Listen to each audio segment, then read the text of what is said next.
안녕하세요. 오늘은 제가 문제를 하나 들고 왔어요.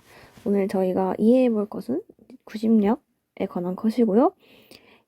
이것을 연장시켜서 이러한 개념을 통해 행성의 궤도와 같은 것들에 대해서 좀 더 이해를 해보고자 합니다.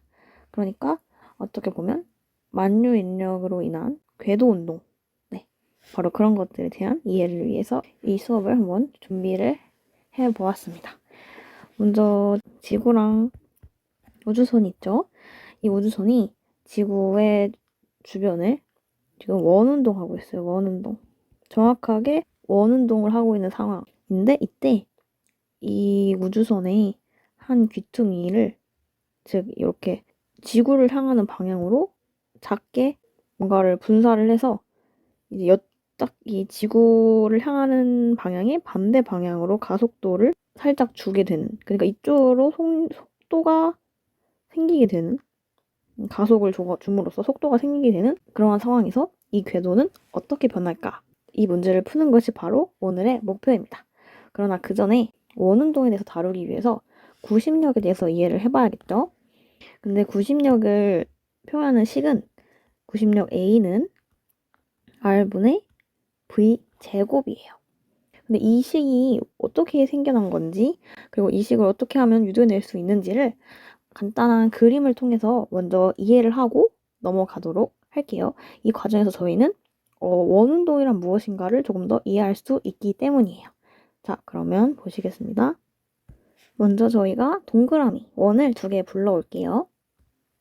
먼저 왼쪽에 하얀 색깔 원을 위치 벡터를 표시를 해보겠습니다. R 벡터. 그리고 원운동을 하기 위해서 속도 벡터의 방향은 위치 벡터에 수직하는 방향이어야 돼요.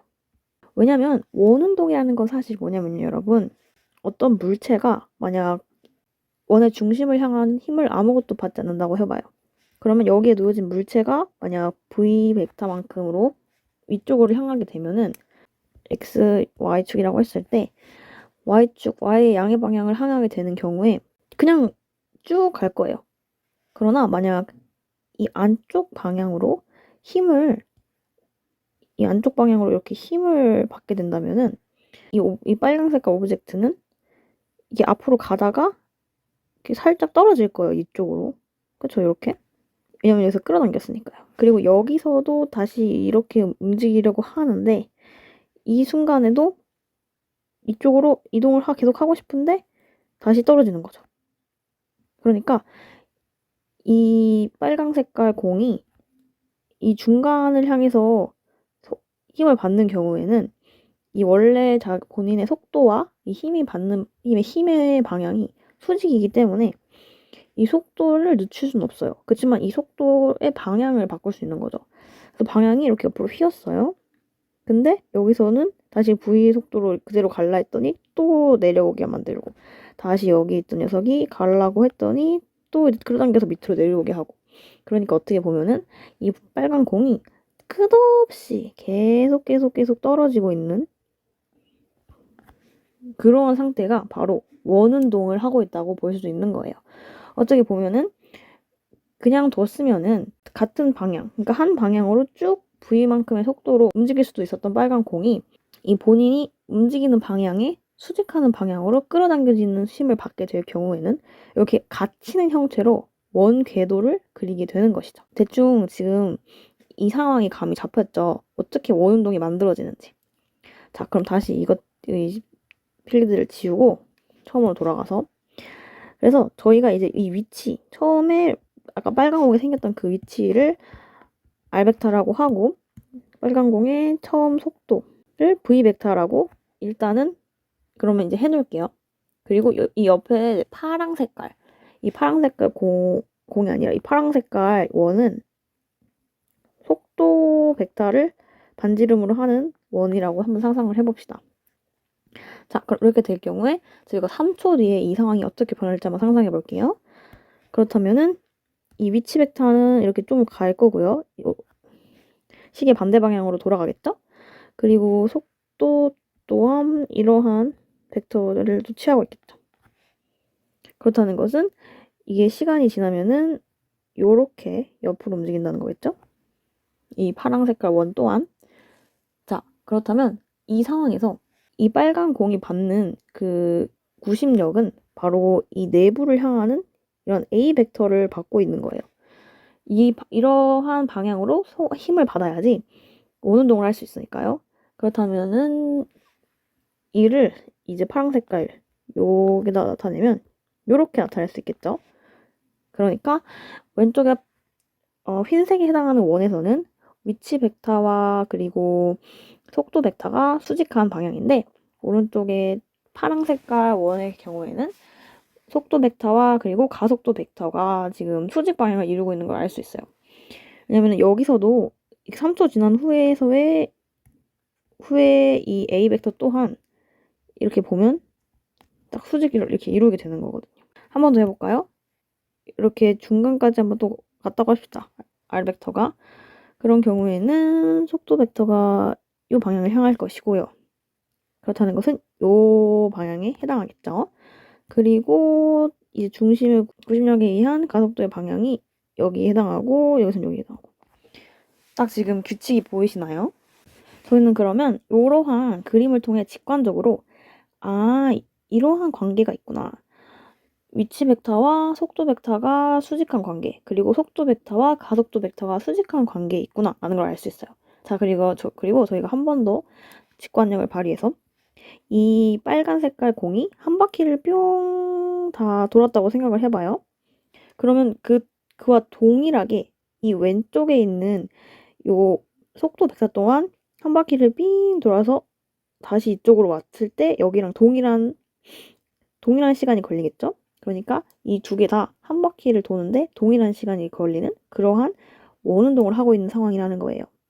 자, 그렇다면 왼쪽과 오른쪽의 원이 동일한 특성을 갖고 있으니까 이걸 따와서 이들의 주기를 한번 구해보겠습니다. 자, 주기는 9의 이제 원주의 길이가 2파이 r이죠. 거기다가 속도 있고요. 그리고 오른쪽 같은 경우는 2파이 v의 a 이러한 관계를 줄이 만족시킨다는 거예요.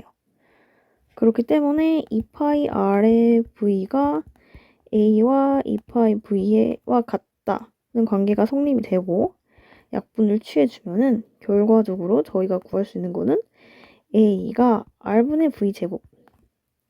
바로 원운동을 할 때는 이러한 구심 가속도의 크기를 갖게 된다는 것을 이렇게 직관적으로 그림을 통해서 나타내 볼 수 있습니다. 여기까지 설명을 들으시면 구심력을 구하는 데 필요한 이 방정식이 어떻게 유도가 되는지를 알 수 있었고 뿐만 아니라 왜 이러한 회전하는 운동이 발생할 수 있는지를 끝없이 떨어지는 빨강색 공을 통해서 이해를 해볼 수가 있었어요. 자, 그러면은 이렇게 이해한 것들을 가지고 다시 전에 그 우주선 문제로 돌아가 볼게요. 다시 우주선을 데리고 왔어요. 저희가 아직 여기 이 발사체를 옆구리에 붙인 경우는 조금 이따 풀기로 하고 그냥 원운동을 하면서 지구 주변을 도는 우주선을 한번 상상해 보겠습니다. 그럼 저희가 앞서서 이미 구심력 A라는 것이 바로 R분의 V 제곱이라는 걸 알게 되었어요. 그렇다는 것은 이 우주선의 질량이 스몰 m 그리고 이 지구의 질량이 라지 m이라고 했을 때 저희가 세울 수 있는 공식이 생겼죠. 그것은 바로 먼저 이 우주선이 받는 힘이 어떻게 될까? 이 우주선이 받는 힘은 우주선이 원운동을 하고 있기 때문에 ma가 바로 우주선이 받는 힘이 되고요. 중심으로 지구 방향으로 받게 되는 힘이 되고 거기다가 이제 r분의 mv 제곱이 되겠죠? 자, 그렇다면 이 우주선을 끌어당기고 있는 이 구심력은 지금 어떤 걸까요? 여러분은 잘 알고 있어요. 이건 바로 만유인력이죠. 자, 때문에 이것이 r제곱분의 g 라지 m 스몰 m이 된다는 것을 알 수 있습니다. 이 두 개의 식이 동일하기 때문에 이를 통해서 우주선이 이 지구 주변에 원운동을 하고 있을 때 어떠한 속력을 가져야 하는지를 구할 수 있어요. 약분을 해주고 보면 V는 루트 R분의 GM이 된다는 것을 저희가 알 수 있습니다. 자, 그럼 여기까지 저희는 이 우주선이 지금 이 방향으로 V만큼 움직이면서 돌고 있는 걸 알 수 있는데 그 V가 루트 R분의 GM이라는 걸 알았어요. 그래서 이 R은 지구와 우주선 사이의 거리예요. 자, 그렇다면 다시 아까 제가 맨 처음에 말했던 그 질문으로 돌아가 볼게요. 바로 이 우주선의 옆구리에 작은 추진 장치를 하나 달고 이제 추진력을 내뿜어서 살짝 이렇게 오른쪽 부위로 살짝 힘을 받는 경우, 이 부위가 살짝 생기는 경우, 이 부위를 V-이라고 하겠습니다. 이제까지는 저희가 이 부위만의 속력으로 원운동을 하고 있었는데 이 원운동에 저희가 Y축 방향이 아닌 X축의 방향으로 속력을 조금이라도 갖게 된다면은 이 궤도가 과연 어떻게 될 것인가? 한번 여기로 가볼게요. 제가 이해를 돕기 위해서 애니메이션을 준비해 왔고요. 애니메이션을 통해서 한번 속력을 조금씩 변화시키고 그 궤도를 관찰해 보도록 하겠습니다. 자, 여러분, 이제 이게 바로 애니메이션이고요. 저희가 앞에서 구했던 우주선의 속력 V, 원운동을 만들기 위한 V, 루트 R분의 GM에 해당하는 경우 그때의 궤도를 계산해서 나타낸 것입니다. 보시면 X가 1 그리고 Y가 0인 부분에서 출발을 하고 반지름이 1에 해당합니다. 그리고 원을 운동하는 궤도 내내 반지름이 동일하게 지구와의 거리가 1만큼만 떨어져 있고 그 상태로 원운동을 하는 것을 볼 수 있습니다. 자, 이번 애니메이션은 저희가 앞서서는 V만큼의 속력을 가지고 움직이는 우주선에 대한 궤도였잖아요. 그런데 이번에는 저희가 추진기를 우주선의 옆구리에 달아서 X의 양해축 방향으로 V-만큼의 속력을 추가해 준 것이에요. 여기서 계산할 때 사용한 정확한 값은 V-가 0.3V에 해당합니다. 보시면 아까와 달리 원 궤도였던 것이 타원 궤도가 된 것을 볼 수 있어요. 저희는 이러한 결과를 통해서 유추해낼 수 있는 것이 뭐냐면 딱 원 궤도를 만들어내는 그만큼의 속력보다 더 추가적인 속력이 들어가서 운동 에너지가 증가하게 되면 타원형의 궤도를 갖게 된다는 것이죠. 여러분, 앞서서 애니메이션 잘 보고 오셨나요? 제가 두 번째로 보여주신 애니메이션의 경우 V뿐만 아니라 V- 또한 추가된 경우에 궤도를 보여줬어요. 그리고 그 궤도가 지금과 같이 타원형인 것을 말씀해 드렸죠. 그렇다면 여기서 왜 하필이면 이런 타원형을 만들게 되었을까? 이런 궁금증이 남아있으실 분들을 위해서 제가 추가적인 설명을 좀 덧붙여 볼게요. 자, 먼저 이 지점에서 빨간색 공이 출발을 했어요. 본래라면 V에 해당하는 이 Y축의 양의 방향에 해당하는 V만 있었어야 했는데 이쪽 방향으로 수직한 V-가 추가가 되었어요. 때문에 그 결과로 이 전체적인 통도가 방향이 이렇게 틀어져 버린 거예요. 아시겠나요? 때문에 궤도가 좀 더 크게 올라가게 되고 본래 원운동일 때 도착할 수 있었던 지점인 여기서 더 멀리 가게 된 겁니다. 자, 그렇다면 왜 이렇게 되는가? 보시면은 V에 대한 속력은 이 안쪽으로 들어오는 가속도에 의해서 줄어들 수 없는 속력이에요. 때문에 이 V는 계속 동일해요. 그러나 보세요. 이 V-에 해당하는 속력은 지금 가속도가 음의 X축 방향을 향하고 있기 때문에 줄어들 거예요. 그럼 제가 이제 그 변화를 좀 더 잘 보여드리기 위해서 이걸 좀 더 길게 그려주면 이 정도 크기에 해당하는 V-가 시간이 지날수록 점점 줄어드는 거죠. 그래서 아마 요쯤에 왔을 때는 V-에 해당하는 속력이 전부 줄어들었는 상태였을 거예요. 그렇지만 보세요. 빨강 색깔 공이 이쪽 방향을 지날 때는 이쪽을 통해서 당겨지는 방향이 이쪽 방향이기 때문에 이때부터는 이쪽 방향으로 다시 생길 수 있어요. 때문에 대칭적인 구조이기 때문에 왼쪽과 오른쪽이 동일하게 이렇게 조금씩 늘어나는 이런 상황으로 속도를 추가적으로 얻게 되는 거죠. 그렇다면 이것도 이해가 되시죠? 왜 위쪽이 Y축의 양의 방향에 해당하는 공간이 더 커졌는가?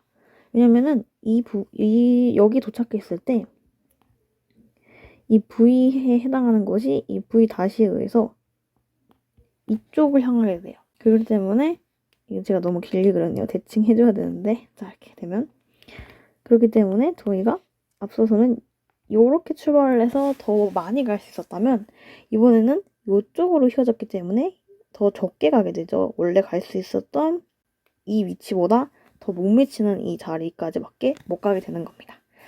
때문에 타원 궤도가 이런 모양이 되는 거예요. 여기까지 좀 더 디테일적인 설명이긴 했는데 잘 이해가 되셨나요? 그렇다면 저희는 이제 상상을 해볼 수 있겠죠. 누군가가 원궤도를 이제 돌고 있는 우주선이 지구의 방향에 대한 속력을 추가적으로 줬다고 했을 때 그 추가적인 속력에 의해서 저희가 궤도가 이런 식으로 타원형으로 바뀐다는 것에 대해서 확실하게 이제 알게 되었습니다. 자, 그렇다면 여러분 이런 것도 궁금하실 수 있어요. 만약 이 V 다시에 해당하는 게 너무 커져 버리면은 타원형이 아니라 그냥 이 지구를 탈출해 버리지 않을까? 이런 생각을 갖게 되시죠? 그리고 여러분 또한 이제 탈출 속도라는 개념에 대해서 익히 알고 있을 거예요. 제가 이제 그것에 대한 것도 추후 다뤄보도록 할게요. 일단 오늘은 궤도를 만드는 경우에 대해서만 다뤄봤고요.